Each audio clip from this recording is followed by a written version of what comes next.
of Jason's get pepper. JD, you like cats? Have I ever asked you that before? Carmen, you're in trouble because literally in the seconds just before you threw it over here, he looked at me and said, "Don't ask me about cats because I'm going to get crucified if I tell the truth." What's the truth? Well, then don't tell us. I'm not going to get him in trouble. It's the truth. You're honest. I am honest. You love dogs. Pepper, gorgeous, great pet. I'm with you on this, Jason. Cats are fine in other people's homes. Yes. Even though I have one in my home because my wife is a huge cat person, I just would prefer not to share my residence with a cat. I agree. I don't necessarily have a feeling, but they do matter. Cats do matter. Oh, absolutely. But, you know, they don't necessarily matter to Jason Mikell or my home. And our producer, Meg, is super mad at you right now. She's in my ear right now. Let's change gears and talk about snow. Hey! You watch your mouth there. You're really in trouble now. I know. A lot of Northeast Ohioans are not going to like me at the end of this forecast. And Betsy and I were talking about this earlier, and I said, hey, Betsy, you go first. You kind of break it to everybody easily here. You wouldn't see or, think there's any sort of like active winter weather headed our way, and it's not coming anytime soon. It's going to be days away.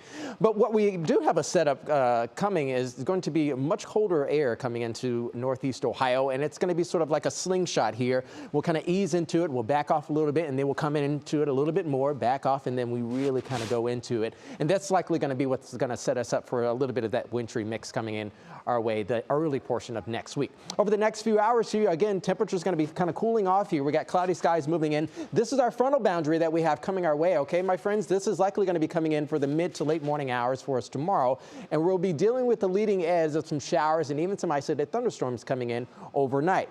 The setup that we have are two different air masses, okay? This is what we often talk about when we have active weather coming into the situation here. We have colder air back over towards the north and also west. We have warmer air and moist air across Northeast Ohio, even extending down towards the Tennessee River Valley area. And we already have the setup happening here in terms of temperatures. Look at this, 86 Little Rock, St. Louis, low 70s, upper 50s in Chicago. 40s back towards Minneapolis. So you've got temperatures all over the map here as we're getting ready to set up here with that deep trough coming on in. As I said before, much warmer air, colder, dry air coming in behind that. And this is just ripe for some active weather back south towards the Tennessee River Valley area. We're still dealing with some isolated thunderstorms popping up here, but they will be below severe levels.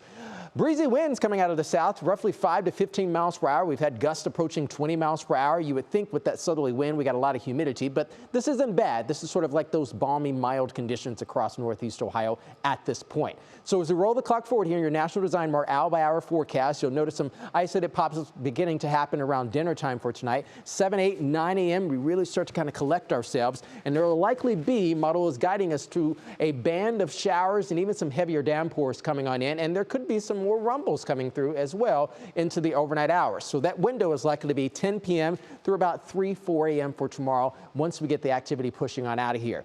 Then that's when we set up in terms of the frontal boundary arriving, and we could have temperatures starting out the upper 50s, cascading down to likely the low 50s by the rest of the day. So here's your Union Home Mortgage 7-day. We're going to expand upon this in the other half hour.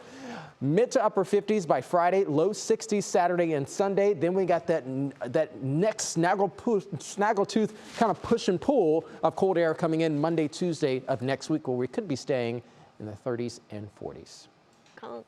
La la la la la la la la. I'm not listening. I don't even know what you're talking about. No. Don't tune it out. I'll be back another half hour. Okay. All right. Boy. I appreciate it. Thank you, Jason. You're welcome.